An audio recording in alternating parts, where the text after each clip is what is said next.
মালদার ইংরেজ বাজারের বালুচর এলাকায় নৃশংসভাবে খুন হওয়া স্কুল ছাত্রীর বাড়িতে রবিবার এলেন জাতীয় শিশু সুরক্ষা কমিশনের দুই সদস্য।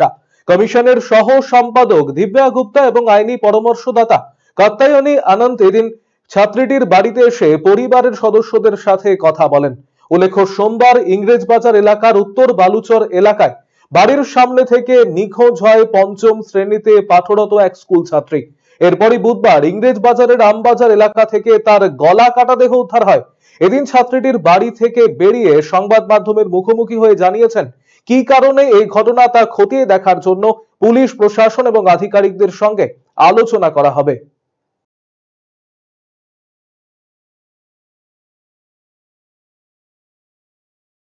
पुलिस करेगी, हमारा काम था, हमने उस बात को एक्सपेडाइट करा है।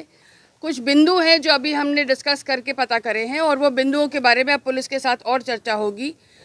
डॉक्टर साहब को से भी चर्चा होगी जिन्होंने पोस्टमार्टम करा है, और बाकी अधिकारियों से भी चर्चा हो रही। परिवार से मिलके मुझे जो बहुत बिंदु कुछ पता चले वो मैं पुलिस के साथ अब बैठ के आगे चर्चा करूंगी। मैं सेटिस्फाइड नहीं हूँ, इसीलिए तो यहाँ तक आए हैं और ये चर्चा हो रही है। इसीलिए दिल्ली से पूरी की पूरी टीम यदि तहकीकात करने आई है तो इसीलिए आई है कि 8 दिन गुजर जाने के बाद भी हम किसी निष्कर्ष पर यदि नहीं पहुँचे, इसका मतलब ये है कि कहीं ना कहीं कुछ न कुछ लॉज, रूल्स और शासन प्रशासन के लैप्सेस हैं जिनके बारे में हमको पता करना है। This is exactly what we want to find out, क्योंकि अगर वो जिस गोडाउन में मिली है और उसने बताया है वो गोडाउन उसी रिश्तेदार का है, उसी पिताजी का है, तो वो क्यों है और किस लिए है ये हमको पता लगाना पड़ेगा।